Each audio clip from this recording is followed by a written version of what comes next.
ദേശവിരുദ്ധ പ്രവർത്തനങ്ങൾ നടത്താൻ അനുവദിക്കില്ല എന്ന ഉറച്ച നിലപാടിലാണ് JNU സർവകലാശാല അധികൃതർ. നമുക്കറിയാം, ഡൽഹിയിലെ ജവഹർലാൽ നെഹ്റു യൂണിവേഴ്സിറ്റി ചരിത്രപ്രസിദ്ധമായ പല സംഭവങ്ങൾക്കും വേദിയായ, വിദ്യാർത്ഥി പ്രക്ഷോഭങ്ങൾക്ക് വേദിയായ ഒരു സർവകലാശാലയാണ്. 2016 അവിടെ നടന്ന ഒരു സംഭവം രാജ്യത്തിൻ്റെ മുഴുവൻ, ലോകത്തിൻ്റെ തന്നെ ശ്രദ്ധ ആകർഷിച്ചു എന്ന് പറഞ്ഞാൽ തെറ്റില്ല. അന്നാണ് ഒരു തുക്കടെ ഗ്യാങ് ഈ നമ്മുടെ JNU സർവകലാശാല കേന്ദ്രീകരിച്ച് പ്രവർത്തിക്കുന്നു എന്ന് മനസ്സിലായത്. ഈ ഇന്ത്യൻ പാർലമെൻറ്റ് ആക്രമിക്കാൻ നേതൃത്വം നൽകിയ, ഗൂഢാലോചന നടത്തിയ, ആസൂത്രണം ചെയ്ത് നടപ്പാക്കിയ അഫ്സൽ ഗുരുവിന് വേണ്ടി വലിയ കോലാഹലങ്ങൾ ആ സർവകലാശാലയിൽ ഉണ്ടായത് നമുക്കറിയാം. അവിടുത്തെ വിദ്യാർത്ഥികൾ വളരെ ഏകപക്ഷീയമായി നമ്മുടെ രാജ്യത്തിൻ്റെ അഖണ്ഡതയ്ക്കും ഐക്യത്തിനും പരമാധികാരത്തിനും എതിരെ പല നിലപാടുകളും സ്വീകരിച്ചത് ചരിത്രമാണ്. ഈ തുക്കടെ ഗ്യാങ് തന്നെ ഒരു കാലത്ത് വളരെ ശക്തമായി ഈ പറഞ്ഞതുപോലെ ദേശവിരുദ്ധ പ്രവർത്തനങ്ങൾ നടത്തി മുന്നോട്ട് പോവുകയായിരുന്നു. ഒടുവിൽ അത് എന്തൊക്കെ സംഭവിച്ചു എന്ന് നമുക്കറിയാം. എത്ര പേർ എത്ര നാൾ ജയിലിൽ കിടന്നു, ഇപ്പോഴും ചിലർ ജയിലിൽ കിടക്കുന്നു. ഉമർ ഖാലിദിൻ്റെയും ഇമാമിൻ്റെയും ഒക്കെ കാര്യം, ഷർജിൽ ഇമാമിൻ്റെയും ഒക്കെ കാര്യം നമുക്ക് അറിയാവുന്നതാണ്. അവിടെ ഈ പറഞ്ഞതുപോലെ വിദ്യാർത്ഥികൾ അഭിപ്രായ സ്വാതന്ത്ര്യത്തിൻ്റെ പേരിൽ എന്ത് തോന്നിയവാസവും നടത്താം എന്നൊരു സാഹചര്യം മുമ്പ് അവിടെ ഉണ്ടായിരുന്നു. ഇപ്പോൾ അത് നടക്കില്ല, അത് നടത്തിക്കില്ല എന്നാണ് സർവകലാശാല അധികൃതരുടെ തീരുമാനം. കഴിഞ്ഞ ദിവസം ഉമർ ഖാലിദിനും ഷർജീൽ ഇമാമിനും ജാമ്യം നിഷേധിച്ചുകൊണ്ട് പരമോന്നത നീതിപീഠത്തിൻ്റെ വിധി വന്നു. ആ വിധിയെ തുടർന്ന് JNUവിൽ 35 വിദ്യാർത്ഥികൾ ചേർന്ന് ഒരു പ്രതിഷേധ പരിപാടി സംഘടിപ്പിച്ചു. രാത്രിയിലായിരുന്നു പരിപാടി. അതിൽ സ്വാഭാവികമായിട്ടും വിദ്യാർത്ഥികൾക്ക് പ്രതിഷേധമുണ്ടാകും. ആ പ്രതിഷേധത്തെയൊക്കെ നമുക്ക് അഭിപ്രായ സ്വാതന്ത്ര്യമായിട്ട് തന്നെ കരുതാം.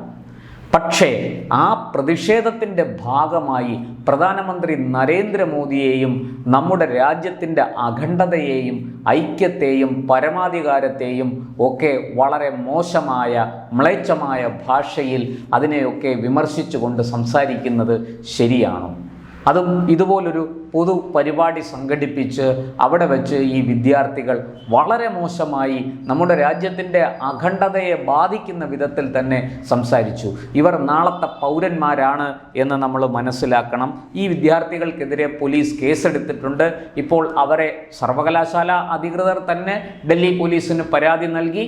തുടർന്ന് പോലീസ് കേസെടുത്തു. ഇവരെ പുറത്താക്കാൻ നിൽക്കുകയാണ്. അതിൽ പതിവ് പോലെ ഒരു മലയാളി കൂടി അതിൽ ഉണ്ട് എന്നാണ് നമ്മൾ അറിയുന്നത്. രാത്രി 10 മണിയോടെയാണ് JNU സ്റ്റുഡൻസ് യൂണിയനുമായി അഫിലിയേറ്റ് ചെയ്തിട്ടുള്ള വിദ്യാർത്ഥികൾ സബർമതി ഹോസ്റ്റലിന് പുറത്ത് ഒരു പരിപാടി സംഘടിപ്പിച്ചത്. ഇത് 2020 ജനുവരി 5 ഈ ക്യാമ്പസിൽ ഒരു അക്രമം നടന്നു. അതിൻ്റെ 6ാം വാർഷികത്തിൻ്റെ സ്മരണയ്ക്കായിട്ട് സംഘടിപ്പിക്കുന്നു എന്ന പേരിലാണ് ഈ പരിപാടി സംഘടിപ്പിച്ചത്. എന്നാൽ ഈ വാർഷിക ആഘോഷമായിരുന്നില്ല വിദ്യാർത്ഥികളുടെ ഉദ്ദേശം. മറിച്ച് ഈ പറഞ്ഞതുപോലെ ഉമർ ഖാലിദിനും ഷർജീൽ ഇമാമിനും ജാമ്യം നൽകാതിരുന്ന പരമോന്നത നീതിപീഠത്തിൻ്റെ നടപടിക്കെതിരെ അതിരൂക്ഷമായ ഭാഷയിൽ, വളരെ മ്ലേച്ഛമായ ഭാഷയിൽ വിമർശിക്കുകയായിരുന്നു. ഞങ്ങൾക്ക് പ്രധാനമന്ത്രി നരേന്ദ്രമോദിയെ വിമർശിക്കാം. ആരോഗ്യപരമായ വിമർശനം നല്ലതാണ്. പക്ഷേ മോശപ്പെട്ട വാക്കുകൾ ഉപയോഗിക്കരുത്, അത് തെറ്റാണ്. ആരെയും നമുക്കങ്ങനെ വിമർശിക്കാനുള്ള സ്വാതന്ത്ര്യം ഇല്ല. നമുക്ക് ആരോഗ്യകരമായ വിമർശനങ്ങളാകാം. വിദ്യാർത്ഥികൾ ഇക്കാര്യം മനസ്സിലാക്കണം എന്നുള്ളതാണ്. അതുപോലെ തന്നെ ഇപ്പോൾ ഇത് സംബന്ധിച്ച് പോലീസ് ചില കേസുകൾ എടുത്തിട്ടുണ്ട്. അതിൻ്റെ ഭാഗമായിട്ട് ചില വിദ്യാർത്ഥികളെ പ്രതി ചേർത്തിട്ടുണ്ട് എന്നാണ് ഞാൻ മനസ്സിലാക്കുന്നത്. അതിൽ ഒരു കുട്ടി മലയാളിയാണ്.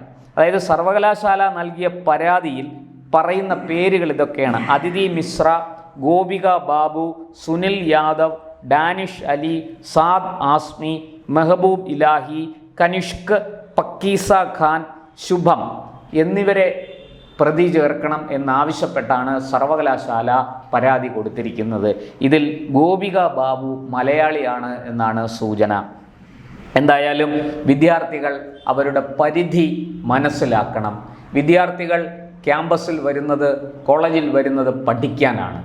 അവർക്ക് അഭിപ്രായ സ്വാതന്ത്ര്യത്തിനുള്ള ഇടം കൂടിയാണത്, അല്ലെന്നാരും പറയുന്നില്ല. പക്ഷേ അഭിപ്രായ സ്വാതന്ത്ര്യത്തിൻ്റെ പേരിൽ നമ്മുടെ രാജ്യത്തെ ഒറ്റുകൊടുക്കുന്ന, നമ്മുടെ ദേശീയതയുടെ ഒക്കെ സ്വഭാവത്തെ ഇല്ലാതാക്കുന്ന നടപടികൾ സ്വീകരിക്കരുത്. അറിവില്ലായ്മയാണെങ്കിൽ അറിവുള്ളവർ അവരെ പറഞ്ഞു തിരുത്തണം. അറിവുള്ളവരുടെ വാക്കുകൾ നിങ്ങൾ കേൾക്കണം. മറിച്ച് ഞങ്ങൾ വിദ്യാർത്ഥികളായതുകൊണ്ട് എന്തും ചെയ്യാം, എന്തും പറയാം എന്ന് കരുതരുത്. അത് നല്ലതല്ല. നിങ്ങൾക്ക് തീർച്ചയായിട്ടും അതിൻ്റെ ഭവിഷ്യത്തുകൾ അനുഭവിക്കേണ്ടി വരും എന്ന് തീർച്ചയാണ്.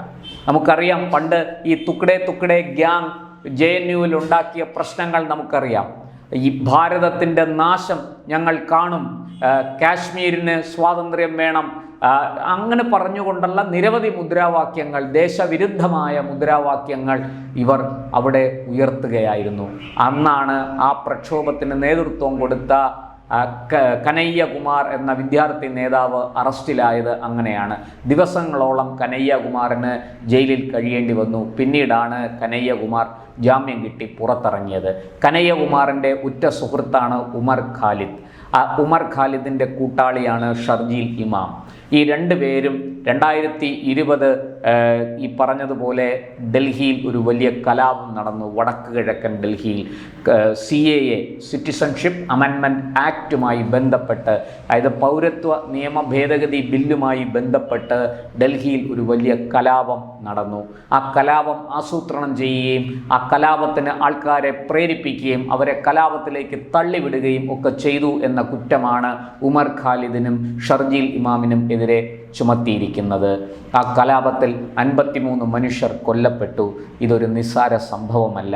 ഈ മരിച്ചുപോയ കൊല്ലപ്പെട്ട 53 പേർക്ക് മനുഷ്യാവകാശങ്ങളില്ലേ? അവർക്ക് ജീവിക്കാനുള്ള സ്വാതന്ത്ര്യം ഇവിടെ ഇല്ലേ?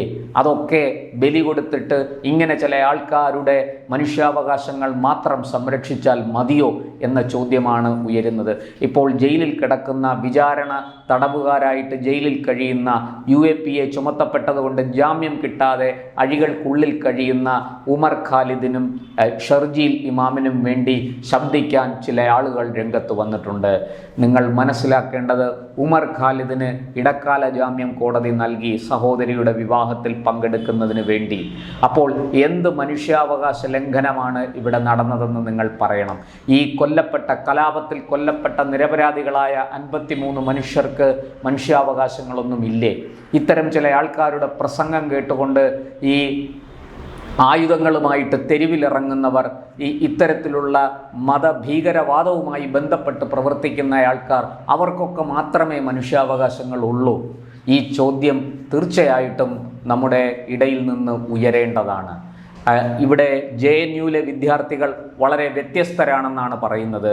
ഇവർക്ക് ഒരല്പം കമ്മ്യൂണിസവും സോഷ്യലിസവും ഒക്കെ പ്രസംഗിച്ചാൽ തങ്ങൾ വളരെ വ്യത്യസ്തരാണ് എന്ന് വിദ്യാർത്ഥികൾക്കൊരു തോന്നലുണ്ട്. ആ തോന്നൽ ശരിയല്ല. വിദ്യാർത്ഥികൾ പഠിക്കാൻ വേണ്ടി വന്നവരാണ്. നന്നായി പഠിക്കുക, നല്ല അറിവ് നേടുക, അത് രാഷ്ട്രത്തിൻ്റെ നന്മയ്ക്ക് വേണ്ടി വിനിയോഗിക്കുക. ചോദ്യം ചെയ്യേണ്ടതിനെ ചോദ്യം ചെയ്യുക തന്നെ വേണം. അത് നല്ല ഭാഷയിലായിരിക്കണം. അത് നിങ്ങൾക്ക് വിമർശിക്കാം, നിങ്ങൾക്ക് അഭിപ്രായ സ്വാതന്ത്ര്യമുണ്ട്, അതിനൊന്നും ആരും എതിരല്ല. പക്ഷേ അതിൻ്റെ മറവിൽ എന്തും ചെയ്യാം എന്ന് വിചാരിക്കരുത്. അങ്ങനെ വിചാരിക്കുന്നത് തെറ്റാണ്. നിയമ നടപടികൾ നേരിടേണ്ടി വരും. നിങ്ങൾ പല ചോദ്യങ്ങൾക്കും ഉത്തരം പറയേണ്ടി വരും. എന്തായാലും JNUവിലെ വിദ്യാർത്ഥികളെ സംബന്ധിച്ച് ഇതിനി ആവർത്തിക്കാതിരിക്കുന്നതാണ് അവർക്ക് നല്ലത്. നിങ്ങളുടെ ഭാവി നിങ്ങളായിട്ട് തന്നെ നശിപ്പിക്കരുതേ എന്ന ഒരു അഭ്യർത്ഥന മാത്രമേ നിങ്ങൾക്ക് മുന്നിൽ വയ്ക്കാനുള്ളൂ.